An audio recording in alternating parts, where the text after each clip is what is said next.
नमस्कार, आजाद संवाद मीडिया में आपका स्वागत है। खबर के साथ मैं रमेश पटेल। उत्तर प्रदेश के संभल जिले में शाही जामा मस्जिद के सर्वे को लेकर हिंसक विरोध प्रदर्शन हुआ। बवाल के बाद स्कूल कॉलेज बंद कर दिया गया, इंटरनेट बंद कर दिया गया। मस्जिद के कोर्ट के आदेश पर सर्वे के खिलाफ प्रदर्शन कर रहे सैकड़ों लोगों ने पुलिस से झड़प हो गई, जिसमें 4 लोगों की मौत हो गई। संभल के सांसद जियाउर रहमान बर्क तथा विधायक के बेटे सोहेल इकबाल समाजवादी पार्टी के नेता दोनों लोग हैं के खिलाफ हिंसा भड़काने, भीड़ जुटाने और अशांति फैलाने का आरोप लगाया गया। समाजवादी पार्टी के मुखिया तथा पूर्व मुख्यमंत्री अखिलेश यादव ने कहा कि सांसद वहां थे ही नहीं, इसके बावजूद एफआईआर दर्ज किया गया। उन्होंने एफआईआर पर सवाल उठाते हुए कहा कि यह सरकार द्वारा कराया गया दंगा है। कोर्ट द्वारा आदेश पारित किए जाने के बाद तुरंत पुलिस प्रशासन सर्वे के लिए पहुंच गए। एक पुलिस अफसर कह रहा था कि नेता बनना छोड़ दो, नेताओं का सहारा लेना छोड़ दो। अखिलेश यादव ने कहा 5 नवयुवकों की जान चली गई, इनकी जान पुलिस के गोली से गई हुई है। सरकार चुनाव में धांधली के तरफ ध्यान हटाने के लिए यह दंगा कराया है। उत्तर प्रदेश सरकार ने चुनाव में जिस प्रकार से धांधली की गई थी, उससे ध्यान हटाने के लिए दंगा कराया, अखिलेश यादव का यह कहना है। चुनाव में जहां सरेआम मुस्लिम मतदाताओं को मतदान देने से रोका जा रहा था, वहीं पुलिस प्रशासन के मदद से, चुनाव आयोग की मदद से परिणाम अपने पक्ष में किया गया। अखिलेश यादव ने कहा है दोबारा सर्वे किसके आदेश पर दिया गया। जिलाधिकारी संभल ने कोर्ट के आदेश का इंतजार किए बिना ही सर्वे किया गया। संभल का माहौल बिगाड़ने के लिए पुलिस प्रशासन जिम्मेदार है। इन पर हत्या का मुकदमा दर्ज होना चाहिए। संभल की घटना पर लोकसभा में विपक्ष के नेता राहुल गांधी ने सोशल मीडिया पर लिखा, उत्तर प्रदेश में हालिया विवाद राज्य सरकार के पक्षपातपूर्ण और जल्दबाजी भरा रवैया बेहद दुर्भाग्यपूर्ण है। हिंसा और फायरिंग में जिन्होंने अपनों को खोया, उनके प्रति मेरी गहरी संवेदना है। प्रशासन द्वारा बिना सभी पक्षों को सुने और असंवेदनशीलता से की गई कार्रवाई ने माहौल और बिगाड़ दिया, कई लोगों के मृत्यु का कारण बनी, जिनकी जिम्मेदारी भाजपा सरकार की। भाजपा सत्ता का उपयोग कर हिंदू मुसलमान समाज के बीच दरार पैदा करना चाहती है। यह न तो देश हित में है, न प्रदेश हित में है। मैं सुप्रीम कोर्ट से इस मामले में जल्द हस्तक्षेप कर न्याय करने का उम्मीद करता हूं। प्रियंका गांधी ने कहा कि सत्ता में बैठकर भेदभाव, अत्याचार, फूट फैलाने का प्रयास करना न जनता के हित में है, न देश के हित में है। वहीं आजाद समाज पार्टी के अध्यक्ष तथा नगीना से सांसद चंद्रशेखर आजाद को संभल जाते समय रास्ते में पुलिस ने रोक लिया है, लेकिन सांसद जाने के जिद पर अड़े रहे। उन्होंने कहा, आंदोलन में ऐसा क्या हो गया कि पुलिस को गोली चलानी पड़ी। उन्होंने कहा कि यूपी में गोलियों के द्वारा न्याय किया जा रहा है। उत्तर प्रदेश में जिस प्रकार से पिछले दिनों इलाहाबाद में छात्रों ने आंदोलन किया और चुनाव में पीडीए अपनी उपस्थिति दर्ज करा रहा था और शासन प्रशासन और चुनाव आयोग के अपहरण के द्वारा चुनाव अपने पक्ष में मोड़ा गया, मुस्लिम मतदाताओं को वोट डालने नहीं दिया गया, इन सारी घटनाओं से ध्यान भटकाने के लिए संभलपुर का कांड कराया गया है। जिस प्रकार से मणिपुर कोर्ट के फैसले के बाद जल रहा है, उसी प्रकार से संभलपुर कोर्ट के फैसले के बाद जलाने की प्रक्रिया शुरू की गई। देश की सरकार तथा प्रदेश की सरकार या नौजवानों को, शिक्षकों को शिक्षा, रोजगार, नौकरी पर बात न करे, इसलिए हिंदू मुस्लिम जाति धर्म पर लड़ाने का काम किया जा रहा है। देश के नेताओं के लड़के तो विदेश में नौकरी करते हैं, पढ़ते हैं, बिजनेस करते हैं।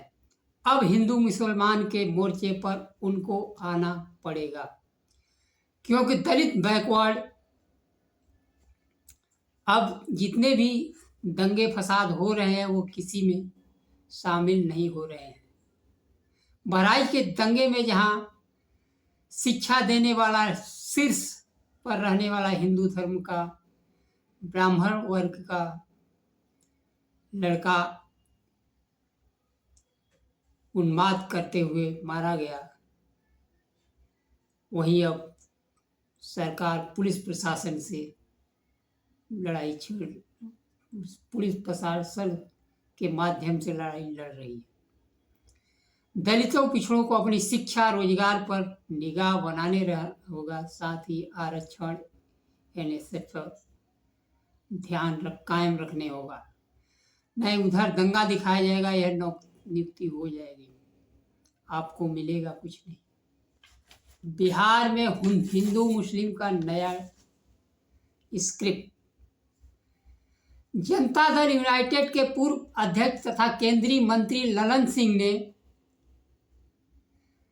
कहा कि मुसलमान जेडीयू को वोट नहीं देते हैं। ललन सिंह न केवल जनता दल यूनाइटेड के नेता हैं या अध्यक्ष रह चुके हैं, वो केंद्र में संविधान की शपथ लेकर मंत्री बने हैं।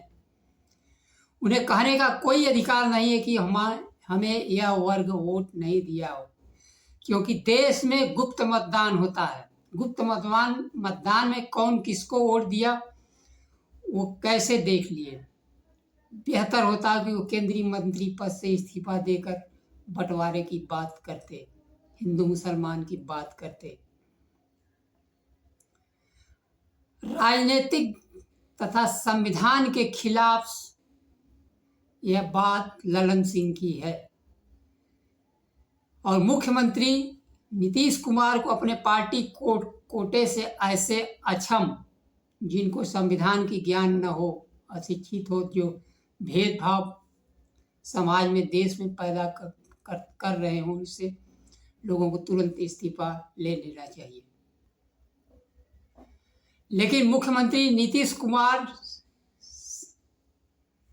ऐसा करेंगे? वह तो गिरिराज सिंह की रथ यात्रा भी नहीं रोक पाए, जबकि प्रधानमंत्री मोदी की थाली खींच लिए थे जब वो गुजरात के मुख्यमंत्री थे।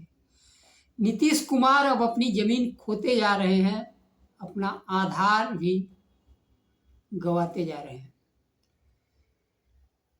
ललन सिंह ने कहा कि नीतीश को, जेडीयू को मुसलमान वोट नहीं देते हैं, लेकिन नीतीश कुमार सबके लिए काम करते हैं। और उन्होंने कहा इस वहम में मत रहिए कि पहले नहीं देते थे, अब देते हैं। मुसलमान उनको वोट देते हैं जिनके राज्य में मदरसों शिक्षकों का वेतन 3,000 से 4,000 रुपए था, जबकि आज 7वां वेतन आयोग का वेतन मिल रहा है। पर बिहार कांग्रेस के नेता शकील अहमद खान का बयान आया है। कहा कि ललन सिंह के पास एक्सरे मशीन है क्या? ललन सिंह के बयान का जिक्र करते हुए कहा वह सिर्फ चमचागिरी करते हैं। आरजेडी के नेता इसराइल मसूरी ने बयान दिया कि उनके बयान की कड़ी निंदा करते हुए कहा मुस्लिम नेताओं को सोचने वाली बात है। बेलागंज, इमामगंज, रामगढ़ तरारी में मुसलमानों नहीं दिया तो जीते कैसे? इसराइल मसूरी ने कहा संवैधानिक पद पर बैठे व्यक्ति को यह बात नहीं करनी चाहिए। आरएसएस बीजेपी के गोद में बैठे इसलिए ऐसा बयान दे रहे हैं। इसकी छवि पार्टी दोनों समाप्त हो जाएगी। बिहार की राजधानी पटना में जमाते उलेमा के संविधान रक्षा के लिए एक रैली का आयोजन किया गया, जिसमें बिहार के साथ देश भर के मुसलमान एकजुट हो रहे हैं। रैली में मुख्य अतिथि थे अरशद मदनी, दिल्ली से गए हुए। इस रैली में विपक्ष के नेता मतलब इंडिया गठबंधन को छोड़कर केवल सत्ताधारी दल को निमंत्रण दिया गया था। निमंत्रण नीतीश कुमार और चिराग पासवान दोनों लोगों को दिया गया था, लेकिन दोनों लोग नहीं पहुंचे। आयोजन में केवल सत्ताधारी दल को बुलाया गया था, लेकिन नीतीश कुमार नहीं पहुंचे। नीतीश कुमार संदेश देने में पिछड़ गए, जबकि गिरिराज सिंह अपनी यात्रा निकालकर संदेश दे दिए। नीतीश कुमार के पैर के नीचे से धीरे धीरे खुरच जमीन हटाई जा रही है। अब बीजेपी के रडार पर जितने बीजेपी के सहयोगी रहे, आगे पीछे सब निपट गए, उसमें केवल नीतीश कुमार ही बचे हुए हैं। चुनाव आते आते इनकी भी कुछ इंतजाम भारतीय जनता पार्टी करेगी। क्या राजशेखर रेड्डी ने कभी सोचा होगा कि जिस चुनाव आयोग को बैठाने के लिए हमने संविधान पलटने में मदद की, उसी संविधान चुनाव आयोग द्वारा हमको हमारे वोट को या देश में निष्पक्ष चुनाव कराने में असफल रहे। काश नीतीश कुमार को धीरे धीरे खुर्चा जा रहा, उनके पैरों तले मुसलमानों को खींचा जाएगा। उनके पार्टी के नेता ललन सिंह कह रहे हैं नीतीश कुमार आयोजन में शामिल नहीं हो रहे हैं। गठबंधन के बचाव के लिए कि मोदी के डर से, ये तो नीतीश कुमार ही बता सकते हैं। लेकिन इतना तो तय है, नीतीश कुमार का जो सपना था भारत के प्रधानमंत्री बनने का, वह जितना भाजपा के साथ रहे उतना दूर होता चला जाएगा। देश में 100 सीटों पर कुर्मी मतदाताओं लोकसभा में प्रभावी हैं, निर्णायक हैं। ऐसे में नीतीश कुमार बिहार के मार्च से निकलकर प्रधानमंत्री पद पर धावा ठोक सकते थे और पिछले लोकसभा में चुनाव लड़कर प्रधानमंत्री बन सकते थे। खुलेआम कह रहे हैं कि नीतीश कुमार को मुसलमान वोट नहीं देते हैं। यह मुसलमानों पर दोहरी मार है। एक तरफ तो कहे कि मुसलमान जेडीयू को वोट नहीं देते हैं, पार्टी की राजनीति मतदानता के बुते नहीं चल रही है। आर्थिक चुनाव आयोग, शासन प्रशासन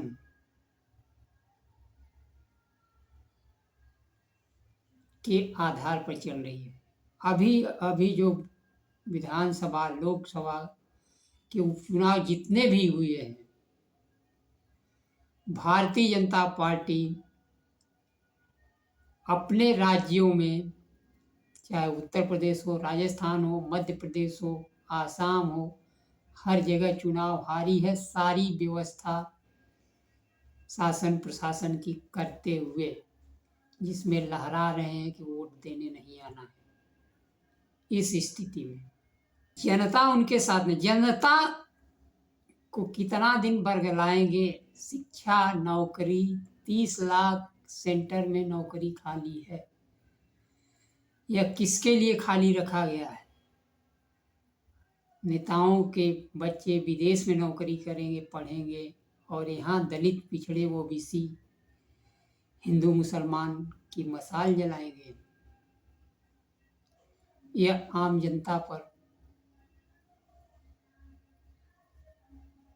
निर्भर करता है। अब वह दौर आ गया है कि नेताओं आम जनता को भड़काने के बाद कोर्ट का सहारा लेकर देश में दंगा कराए जा रहे हैं। मणिपुर जल रहा है, उसमें कोर्ट का निर्णय कहीं न कहीं प्रभावी रहा।